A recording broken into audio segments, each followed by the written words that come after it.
Most people live their lives led by feelings, ruled by circumstances, and driven by pressure. But that was never God's design. You were not created to be led by your body, tossed around by emotions, or controlled by what you see. You were created as a spirit being, and your spirit was meant to lead your life. The real you is not your body.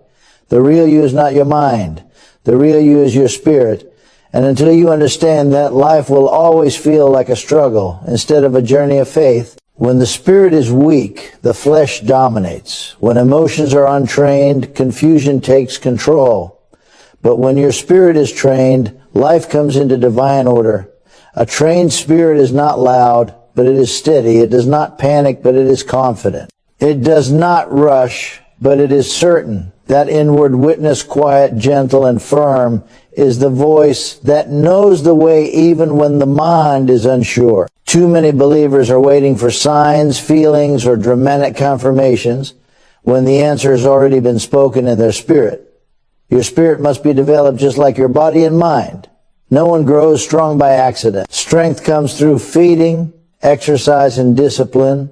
If you feed your mind more than your spirit, your thoughts will dominate you. If you feed your body more than your spirit, your appetites will rule you. That if you feed your spirit, faith will rise, clarity will come, and peace will lead. The Word of God is the primary food of the human spirit. Reading it casually produces little strength, but meditating on it builds spiritual muscle. When the Word gets into your spirit, it begins to talk back to you. It corrects you, it guides you, it anchors you when storms come, and storms will come. But a trained spirit does not collapse under pressure. Prayer is not begging, it is fellowship. It tunes your spirit. It sharpens your sensitivity. It quiets the noise of the world so the inward voice becomes clear. Many miss divine direction not because God is silent, but because their spirit is untrained and distracted. When your spirit leads, fear loses its grip. When your spirit leads, faith becomes natural. You stop asking, what if it fails? And start declaring, I know whom I have believed. Confidence is not arrogance, it is the fruit of spiritual maturity. A trained spirit will stop you when your mind wants to rush. It will push you forward when your emotions want to quit. It will hold you steady when everything around you is shaking. That is how faith works, not from the outside in, but from the inside out. You were never meant to be confused, defeated, or double-minded. You were created to live from the inside, led by a spirit that knows God, trusts His Word, and walks in quiet assurance. Train your spirit, and it will lead your life into victory, consistency, and peace. Because when the Spirit leads, life follows, and faith always finishes strong. You are not a body trying to become spiritual. You are a spirit having a human experience. That truth changes everything when it settles deep inside you. The real you is not what you see in the mirror, not what feels pain or pleasure, and not even what processes thoughts and emotions. The real you is your spirit. Until you understand this, life will feel like a constant battle between what you feel and what you know is right. But once you recognize that you are a spirit first, order begins to come into your life. Your spirit is the part of you that connects with God. It is the part that receives faith, peace, wisdom, and direction. When people allow their bodies to lead, they live by cravings, comfort, and fear. When they allow their minds to lead, they live by logic alone, always reasoning, always questioning, never fully resting. But when the Spirit leads, there is balance. The body becomes a servant, not a master. The mind becomes a tool, not a ruler. Many struggles are not caused by a lack of faith, but by a lack of understanding of identity. People say they believe, yet they react emotionally to every situation. That reaction reveals who is really in charge. A spirit-led person does not deny emotions, but they do not obey them either. Feelings are real, but they are not reliable leaders. The spirit sees beyond the moment and anchors itself in truth. When you identify as a spirit first, you stop living from the outside in and start living from the inside out. Circumstances no longer dictate your peace. Challenges no longer steal your confidence. You may feel pressure, but pressure does not control you. You may face uncertainty, but uncertainty does not confuse you. That stability comes from knowing who you are at the core. Your spirit was designed to dominate, to lead, and to govern your life under God's direction. It was never meant to be passive or ignored. Neglecting your spirit is like neglecting the foundation of a building. Everything above it becomes unstable. That is why some people collapse under pressure while others remain unshaken. The difference is not personality, it is spiritual awareness. Understanding that you are a spirit also changes how you respond to failure and success. Failure no longer defines you because your identity is not rooted in performance. Success no longer inflates you because your confidence is not rooted in pride. You learn to walk steady, grounded, and secure. That kind of life is not emotional, it is intentional. When your spirit is acknowledged and honored, it begins to speak more clearly. Direction becomes sharper. Conviction becomes stronger. Peace becomes deeper. You stop chasing every voice and every opinion because you are anchored on the inside. You learn to pause, listen, and move with purpose instead of panic. Living as a spirit first is not mystical or complicated. It is practical and powerful. It is choosing to let the inner man lead daily decisions, reactions, and responses. When the Spirit leads, confusion decreases, fear weakens, and faith grows naturally. That is the foundation for a victorious, consistent, and disciplined life, one where the real you finally takes its rightful place in control. God does not primarily lead his people through outward signs, loud voices, or dramatic circumstances. He leads through the inward witness, the quiet, knowing that rises from the Spirit. Many miss direction because they are looking outside when the answer is already inside. The inward witness is gentle, but it is firm. It does not push or rush, yet it carries authority. Learning to recognize and trust it is essential to a spirit-led life. The inward witness is not a feeling. Feelings fluctuate. One moment they say go. The next moment they say stop. The inward witness remains steady even when emotions are unsettled. You may feel afraid, but inside there is a calm assurance. You may feel uncertain, yet deep within there is a quiet confidence. That contrast is often the clearest sign that the Spirit is speaking. Many people override the inward witness because it does not align with logic or convenience. The mind demands explanation. The flesh demands comfort, but the Spirit simply knows. It does not argue its case. It bears witness. Ignoring that witness leads to unnecessary struggles, while honoring it brings protection, peace, and progress. Sensitivity to the inward witness is developed, not automatic. Just like hearing becomes sharper with practice, spiritual perception grows through obedience. Every time you follow that inner prompting, your spirit becomes more accurate. Every time you ignore it, sensitivity dulls. Disobedience hardens perception, but obedience refines it.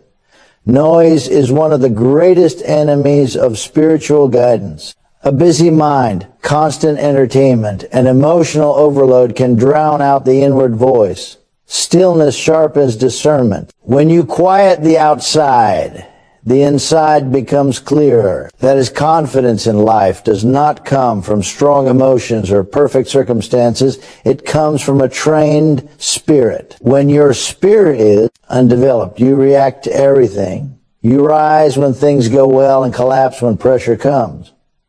But when your spirit is trained, you become steady.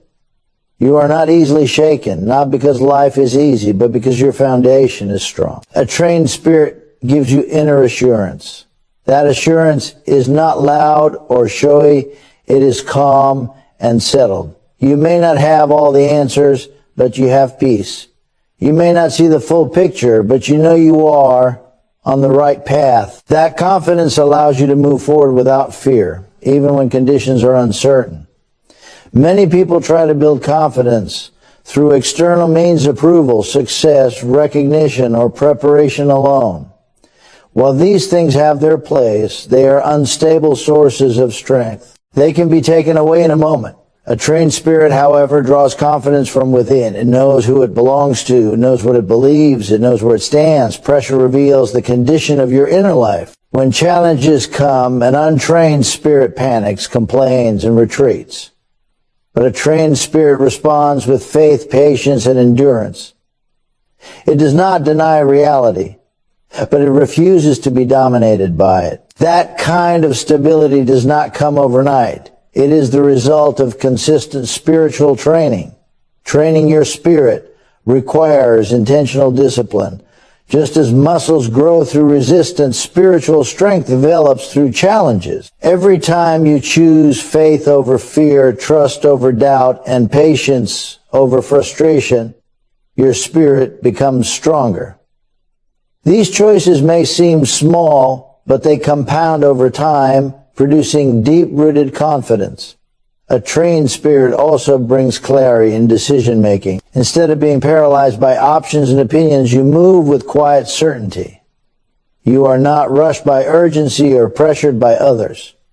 You learn to wait when needed and act when prompted. That confidence prevents costly mistakes and unnecessary detours. Stability is one of the greatest testimonies of a trained spirit. In a world driven by anxiety and instability, calm assurance stands out. People notice when you are not easily rattled.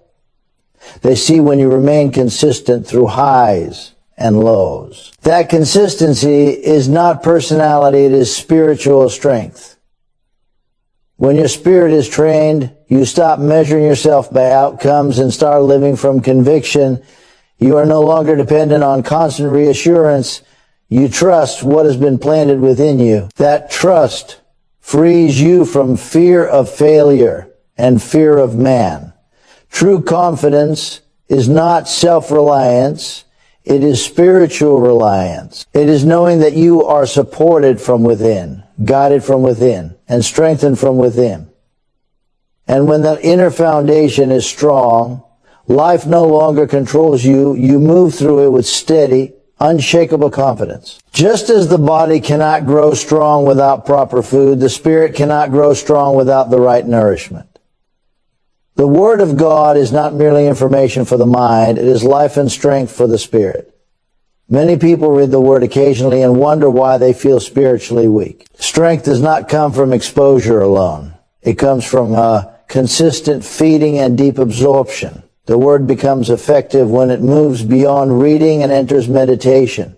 Reading informs, but meditation transforms. When you meditate, you slow down, focus, and allow truth to sink beneath the surface. You turn the Word over in your heart, speaking it quietly, thinking on it deliberately, until it becomes part of your inner consciousness. That is when the Word begins to produce spiritual strength. A well-fed spirit responds differently to life's pressures. When challenges arise, what has been planted inside you comes to the surface. If fear has been fed, fear will speak. If doubt has been entertained, doubt will dominate. But if the Word has been stored within, faith will rise naturally. You will not have to struggle to believe. Belief will already be there. The Word also renews the mind, aligning thoughts with spiritual truth. Many conflicts happen because the mind has not been retrained to agree with the spirit. Meditation bridges that gap.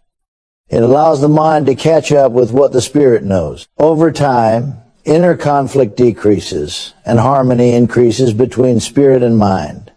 Consistency matters more than intensity.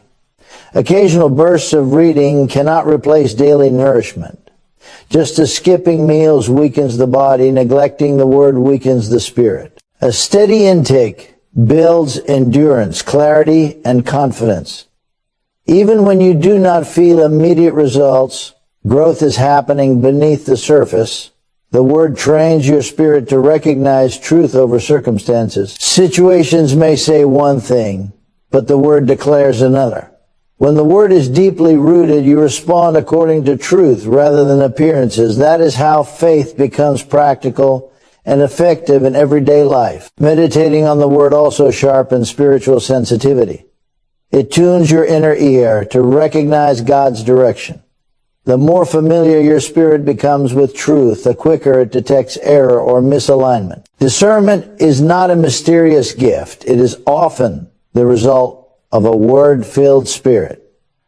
A spirit fed on the Word develops endurance. It does not quit easily. It does not collapse under delay. It learns to stand firm, trusting that what has been promised will come to pass. That endurance produces maturity, and maturity produces stability. When the Word dwells richly within you, it becomes your reference point. Decisions, reactions, and attitudes are filtered through it. You stop being driven by impulse and start being guided by conviction. That is the power of feeding your spirit. The Word becomes life within you, shaping how you think, live, and overcome. Spiritual sensitivity does not happen by accident. It is the result of discipline and intentional living. Just as physical senses become sharper through use and dull through neglect. Spiritual perception follows the same principle. A disciplined life creates an environment where the Spirit can speak clearly and be heard accurately. Discipline often sounds restrictive, but in reality, it produces freedom. When you discipline your time, your thoughts, and your habits, you remove distractions that cloud spiritual perception. A cluttered life creates a cluttered inner world. Too much noise, too many voices, and too many competing priorities make it difficult to recognize the quiet prompting of the Spirit. Learning to say no is a vital part of spiritual discipline. Not everything that is permissible is beneficial. When you guard what you allow into your mind and heart, you protect your sensitivity. Constant exposure to negativity, fear, and distraction dulls spiritual awareness. Discipline creates boundaries that preserve clarity. Spiritual sensitivity grows through obedience. Every time you respond to an inner prompting, even in small matters, your ability to discern increases. Obedience fine-tunes perception. Disobedience, on the other hand, numbs it. Ignoring direction hardens the heart, making it easier to miss guidance in the future. Faithfulness in small things builds accuracy in greater things. Waiting is another form of discipline. In a fast-paced world, patience is rare, but it is essential for spiritual clarity. Rushing decisions often leads to mistakes. A disciplined spirit knows how to pause, listen, and move at the right time. That restraint prevents unnecessary struggles and opens the door to better outcomes. Prayer is not only communication, it is alignment. Regular prayer brings the spirit into harmony with God's will. It softens the heart, clears inner resistance, and sharpens awareness. Through prayer, distractions lose their grip and focus is restored. A praying life is a sensitive life. Fasting in its proper place also strengthens discipline. It reminds the body that it is not in control. By temporarily denying physical desires, you reinforce spiritual authority. This practice does not earn favor. It trains focus and self-control. A disciplined body supports a sensitive spirit. Consistency is the key to lasting sensitivity. The occasional discipline produces temporary clarity, but daily discipline produces lasting discernment. Over time, you become quicker to recognize direction and slower to be deceived. You learn to trust the inner witness because it has proven reliable. A disciplined life may not always feel easy, but it produces confidence and peace. You are no longer pulled in every direction or confused by every voice. You live with intention, guided from within. That sensitivity is not mystical, it is practical, developed through daily choices that honor spiritual leadership. Victory in life is not accidental, it is the natural outcome of proper leadership on the inside. When your spirit is allowed to lead, life begins to align. Confusion gives way to clarity. Fear loses its authority. Struggle is replaced with steady progress. This is not because challenges disappear, but because the one in charge within you is strong and trained.